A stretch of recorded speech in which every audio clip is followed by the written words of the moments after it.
AP రాజధాని అమరావతికి సంబంధించి కీలక నిర్ణయాలు బయటపడుతున్నాయి. అందులో ముఖ్యంగా మంత్రి నారాయణ ఈరోజు హట్కో నిధులను విడుదల చేశారు అంటూ కూడా హట్కో ఏకంగా 11,000 కోట్ల రూపాయల నిధులను విడుదల చేసిందంటూ కూడా మంత్రి నారాయణ ప్రకటించారు.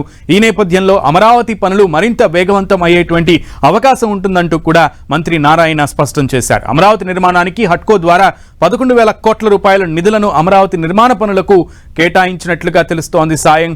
దీంతో అమరావతి పనుల వేగవంతం అయ్యేటువంటి అవకాశం ఉంటుంది అంటూ కూడా మంత్రి నారాయణ హర్షం వ్యక్తం చేశారు.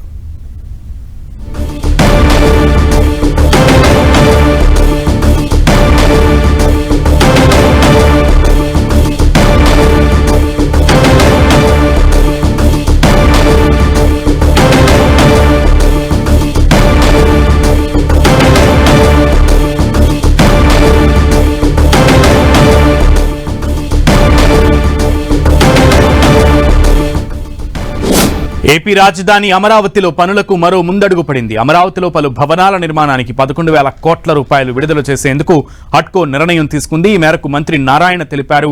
ముంబైలో జరిగిన హట్కో బోర్డు సమావేశంలో అమరావతికి 11,000 కోట్ల నిధుల విడుదలకు హట్కో అనుమతి లభించిందని మంత్రి నారాయణ చెప్పారు. రాజధాని నిర్మాణానికి హట్కో ద్వారా 11,000 కోట్ల రుణం కోసం సంప్రదింపులు జరిపామన్నారు.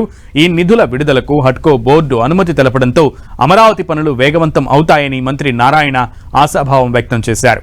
అమరావతికి రుణం మంజూరు చేసే అంశంపై 2024 అక్టోబర్లోనే మంత్రి నారాయణ హట్కో సీఎండీ సంజయ్ కులశ్రేష్ఠతో సమావేశమయ్యారు.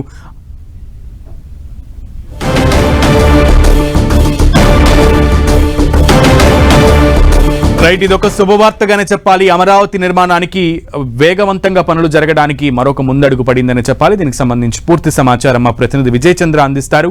విజయ్ చంద్ర, ఏపీ రాజధాని అమరావతి నిర్మాణం కోసం చంద్రబాబు నాయుడు ప్రభుత్వం అన్ని ఎక్కడెక్కడైతే ఇంకా డబ్బులు అవకాశం ఉందో అక్కడ నుంచి డబ్బులు తీసుకుని వచ్చి ఇక్కడ నిర్మాణాలు పూర్తి చేయాలని కృతనిశ్చయంతో ఉంది. దీనికి సంబంధించి తాజాగా హట్కోకు ఏదైతే రాజధాని నిర్మాణం కోసం 11,000 కోట్ల రూపాయలు విడుదల చేసేందుకు నిర్ణయం తీసుకోవడం జరిగింది. ముంబైలో జరిగినటువంటి హట్కో బోర్డు సమావేశంలో నిధుల విడుదల కోసం అనుమతి ఇవ్వడం జరిగింది. అమరావతి నిర్మాణం కోసం ఈ 11,000 కోట్ల రుణం ఏపీ ప్రభుత్వం సంప్రదింపులు జరపడం ద్వారా విజయం సాధించిందని చెప్పొచ్చు. ఈ హట్కో ఇచ్చినటువంటి నిధులతో రాజధాని నిర్మాణ పనులు మరింత వేగవంతం కానున్నాయి. అంతకుముందు 15,000 కోట్ల రూపాయలు వరల్డ్ బ్యాంక్ అయితేనేమి, తర్వాత ఏషియా బ్యాంక్ అయితేనేమి, దానికి సంబంధించి కేంద్ర ప్రభుత్వం యొక్క షూరిటీతో ఏదైతే లోను శాంక్షన్ అయిందో దానికి తోడు ఇప్పుడు తాజాగా ఈ 11,000 కోట్ల రూపాయలు, ఈ రెండు కలిపితే 26,000 కోట్ల రూపాయలు అవుతుంది. 26,000 కోట్ల రూపాయలతో ఆ రాజధాని అమరావతి పనుల నిర్మాణము వేగవంతం చేయనున్నారు. అంతేకాకుండా జర్మనీకి చెందినటువంటి KfW అనే బ్యాంకు నుంచి కూడాను మరో 5,000 కోట్ల రూపాయలు రుణం తీసుకునేందుకు కోసము చంద్రబాబు నాయుడు ప్రభుత్వం ప్రయత్నం చేస్తుంది. ఇది కూడా శాంక్షన్ అయ్యే అవకాశాలు ఉన్నాయి.